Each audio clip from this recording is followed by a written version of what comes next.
జ్ఞానము బైబిల్ బోధిస్తుంది, వివేచన బైబిల్ బోధిస్తుంది. ఇంకోటి వివేకము బైబిల్ బోధిస్తుంది. నేను నిజమైన ద్రాక్షావళిని, మా తండ్రి వ్యవసాయకుడు. నాలో ఫలింపని ప్రతి తీగను ఆయన తీసి పారవేయును. ఫలించు ప్రతి తీగ మరి ఎక్కువగా ఫలింపవలని దానిలోని పనికిరాని తీగలను తీసివేయను. నేను మీకు చెప్పిన మాటలను బట్టి మీరిప్పుడు పవిత్రులై ఉన్నారు. నా యందు నిలిచి ఉండి మీ యందు నేనును నిలిచి ఉందును. తీగ ద్రాక్షావళిలో నిలిచి ఉంటేనే గాని తనంతట తానే ఎలాగూ ఫలింపదు, అలాగే నా యందు నిలిచి ఉంటేనే గాని మీరును ఫలింపరు.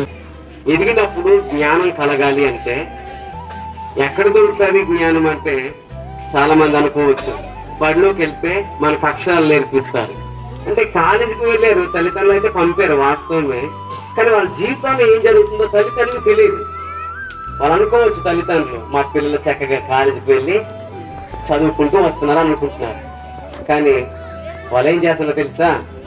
చక్కగా చదువు అయిపోయిన తర్వాత పార్టీ చేసుకొని ఇంటికి వస్తున్నారు.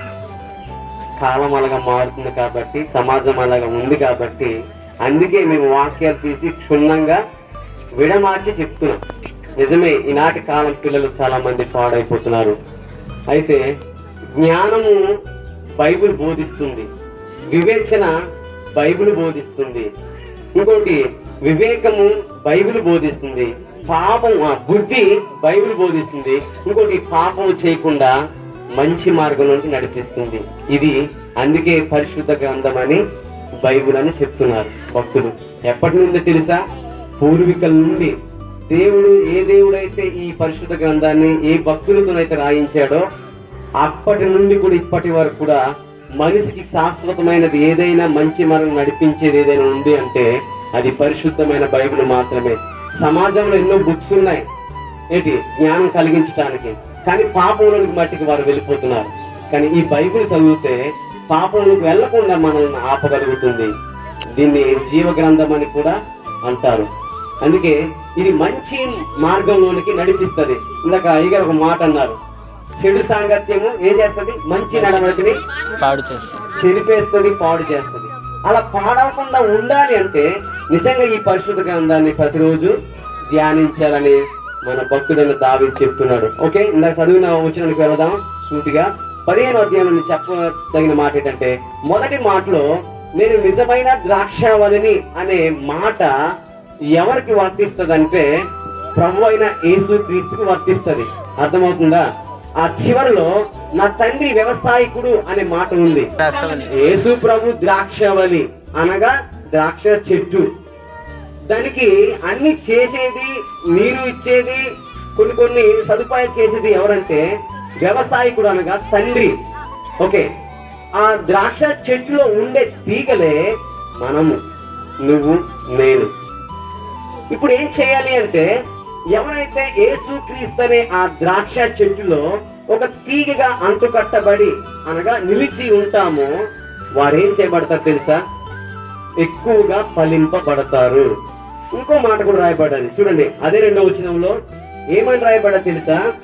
దానిలో పనికిరాని తీగలు అని మాట రాయబడ్డాయి. ఎందులోనా? చెట్టులో పనికిరాని తీగలు లేవు, కానీ ఈ భూలోకంలో ఒక చెట్టు అనగా ద్రాక్ష చెట్టు చూపించాడు ఎగ్జాంపుల్ కి. కానీ ఆ ఎగ్జాంపుల్ లో ఒక ద్రాక్ష చెట్టు మాత్రమే ఉందని అనుకుంటారా? కాదు కాదు. ఇప్పుడు ఆ జీడి చెట్టు ఉందంటే ఆ జీడి చెట్టు కింద ఎన్నో పిచ్చి మొక్కలు ఉన్నాయి. వాటిని పనికిరాని తీగలు అనగా చెట్లు అంటే. ఫలించే చెట్టు కూడా ఉంది, ఫలింపరాని వ్యర్థమైనది, పనికిరానిది. పనికిరాని చెట్టు మీరు ఎప్పుడైనా చూసారా? వెళ్తుంటే రోడ్డు అంతా అమ్మట అన్నీ కనబడతాయి, కానీ అవేవి పనికిరా. ఫలించే చెట్లు అంటే ఏంటి? ఒక మామిడి చెట్టు, ఒక జీడి చెట్టు, ద్రాక్ష చెట్టు, ఇంకా సీతాఫల చెట్టు, ఇంకా చెప్పుంటే ఎన్నో ఫలాలు ఇచ్చే చెట్లు ఉన్నాయి. పనికిరాని ఎవరైనా పెంచుకుంటారా? మీ ఇంట్లో వేసుకుంటారా? పనికొచ్చినవి వేసుకుంటారా? పనికిరాని వేసుకుంటారా? పనికొచ్చినవే మనం వేసుకుంటాం. అలాగే ప్రభు అయిన యేసు క్రీస్తుని ఒక మంచి ద్రాక్ష చెట్టుగా నాటాడు తండ్రి అయిన దేవుడు. అందులో మనలను ఫలింపబడిన తీగలుగా మనల్ని అంటు కట్టాడు. ఎవరి చెట్టు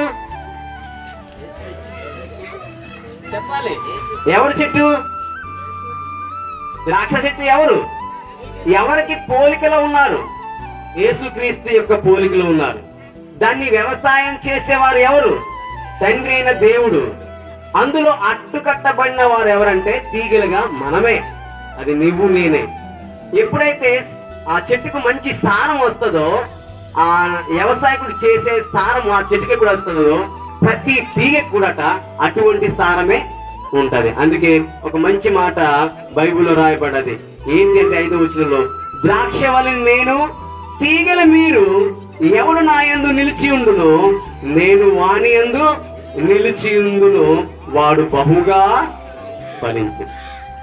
అయితే నా మాట ఒక విన్నపం ఏంటంటే, వాళ్ళందరికీ యేసుక్రీస్తు అనే ద్రాక్ష చెట్టులో మనము అంటు కట్టబడి ఉంటే, వినండి, ఓకే, ఎవడైతే నా యందు నిలిచి ఉండునో అనే మాటని మనం ఎలాగ అర్థం చేసుకోవాలంటే, ఈ ప్రభువైన యేసుక్రీస్తులో మనం నిలిచి ఉండాలి. నిలిచి ఉంటేనే మనం ఏం చేయబడతాం? ఫలిస్తాం. ఫలించడం వల్ల ఏంటి ప్రయోజనం అంటే, చివరిలో ఒక మాట ఉంది. ఏంటి? 8వ వచనంలో, మీరు బహుగా ఫలించడం వలన నా తండ్రికి మహిమపరచబడుతుంది. చూసారా, ఈ భూలోకంలో ఆయన పిల్లలుగా పిలవబడుతున్నామే. ఇందాక 2 సేవకులు కూడా దైవజనులు చెప్పారు.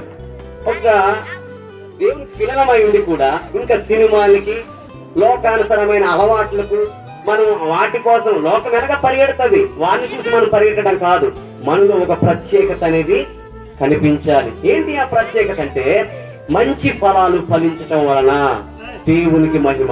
ఏంటి ఆ మంచి ఫలాలు? అమ్మా, ఏంటి ఆ మంచి ఫలాలు? చూపిస్తాను చూడండి. ఏంటి ఆ మంచి ఫలాలు అంటే, మొదటిగా దేవుల్లో నిలిచి ఉండాలి. యేసుక్రీస్తు యొక్క మనసు ఎటువంటిది?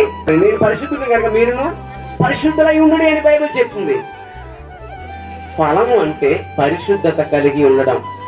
ఒకటి, నిలిచి ఉండాలి ప్రభువులో. ఆయన పరిశుద్ధుడు, మనము కూడా పరిశుద్ధులుగా ఉండాలి. చూడండి, 2వ వచనం చెప్తుంది మనకి చివరిలో ఏమనుందంట? 3వ వచనం, నేను మీతో చెప్పిన మాటను బట్టి మీరిప్పుడు పవిత్రులై ఉన్నారు. యేసు ప్రభు మనకి ఏదైతే తెలియజేస్తున్నారో దాన్ని అనుసరించటం ద్వారా మీరిప్పుడు పవిత్రులై ఉన్నారు. దేవుని మాట ఇందాక చెప్పాను, మొట్టమొదటిగా బుద్ధి, జ్ఞానము, వివేకము, వివేచన, మంచి ఆలోచన, పాపం చేయకుండా నీకు మంచి మార్గాన్ని చూపించేది ఏంటి? పరిశుద్ధ గ్రంథము, దేవుని వాక్యము. అందుకే ఈ మాట 3వ వచనంలో, ఎవరైతే ఈ మాటలు విన్నారో ఇప్పుడు వారు ఎటువంటి వారైనారట? పవిత్రులై ఉన్నారు. చూడండి ఒకసారి 3వ వచనం చూసుకోండి. నేను మీతో చెప్పిన మాటను బట్టి మీరు ఇప్పుడు పవిత్రులై. నువ్వు చేసే మంచి క్రియ, నువ్వు చేసే చెడ్డ క్రియ అప్పచెప్పాలి. దానిని బట్టి మనకు తీర్పు జరుగుతుంది. ఇప్పుడు ఇక్కడ కూర్చున్న వాళ్ళందరూ కూడా ఆమెకొక్కరికే కాదు ఈ వాక్యం. యేసు ప్రభువును అంగీకరించే ప్రతి ఒక్కరు కూడా యేసు ప్రభువులో నిలిచి ఉండాలి. రెండోది, బహుగా ఫలించాలి, పవిత్రులుగా ఉండాలి. దాని వలనట దేవుడు ఏం చేయబడాలట? మహిమపరచబడాలి. ఉందామా? వాక్యం అయిపోయింది. దేవుడు ఇటు మాటలు మీ అందరి వినికిల్లో దేవుడు దీవించి ఆశీర్వదించును గాక.